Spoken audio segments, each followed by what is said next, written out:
Hello dear students. तो आइए solve करते हैं क्लास 10th मैथमेटिक्स एक्सरसाइज 7.4 का क्वेश्चन नंबर 7। तो सबसे पहले क्वेश्चन को रीड करते हैं। क्वेश्चन है, मान लीजिए ए 4,2, बी 6,5 और सी 1,4 एक त्रिभुज एबीसी के शीर्ष हैं।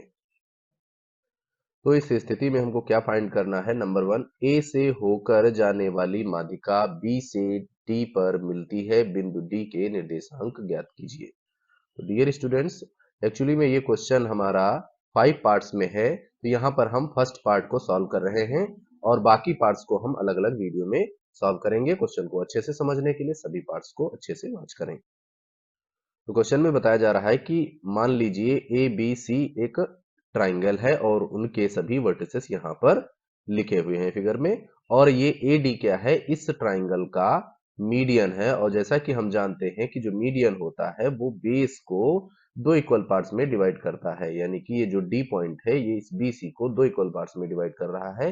इसे ये क्लियर होता है कि ये डी पॉइंट इस बी सी का मिड पॉइंट है। बस इसी आधार पे हम यहाँ पर डी के कोऑर्डिनेट को फाइंड कर लेंगे आसानी से। तो स्टार्ट करते हैं इसका सॉल्यूशन। सबसे पहले लिखेंगे हम, क्योंकि ए डी त्रिभुज ए बी सी के शीर्ष ए से बी सी पर माध्यिका है।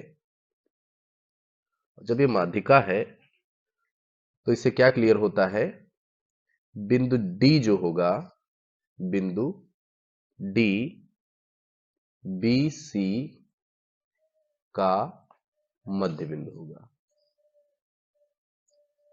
बी सी का मध्य बिंदु है।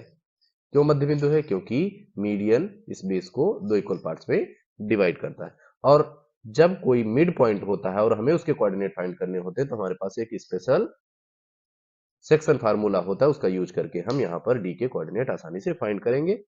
तो लिखेंगे, इसलिए बिंदु डी के निर्देशांक यानी कि कोऑर्डिनेट क्या होंगे। फार्मूला होता है x1 प्लस x2 अपान 2, ये x के कोऑर्डिनेट हो जाते हैं। y1 प्लस y2 अपान 2, ये हमारे y के कोऑर्डिनेट हो जाते हैं। अब इन्हीं में हम, अगर हमने bc कहा है तो इसके कोऑर्डिनेट x1 y1 हो गए और इसके कोऑर्डिनेट x2 और y2 हो गए। इस हिसाब से हम वैल्यू को प्लेस करके आराम से कोऑर्डिनेट फाइंड कर सकते हैं। तो x1 प्लस x2 क्या हो गया, 6 प्लस 1, 6 प्लस 1 अपान 2। इधर क्या हो गया, y1 प्लस y2 यानी कि 5 प्लस 4, 5 प्लस 4 अपान 2। 6 प्लस 1 कितना आएगा, 7 अपान 2। और इधर 5 प्लस 4 यानी 9 अपान 2। ये आपके कोऑर्डिनेट आ गए डी पॉइंट के। और यही हमसे इस फर्स्ट पार्ट में पूछा गया था, जिसको हमने इजिली फाइंड कर लिया। तो यही हमारा इस पार्ट का आंसर हो जाएगा। आई होप आप इस सोल्यूशन को अच्छे से समझ गए होंगे। अगर आपको ये सोल्यूशन समझ में आया है, वीडियो अच्छा लगा है, तो प्लीज चैनल को सब्सक्राइब करें, वीडियो को लाइक करें और अपने दोस्तों के साथ शेयर करें। और क्वेश्चन को आगे समझने के लिए इसके बाकी पार्ट्स को भी अच्छे से वॉच करें।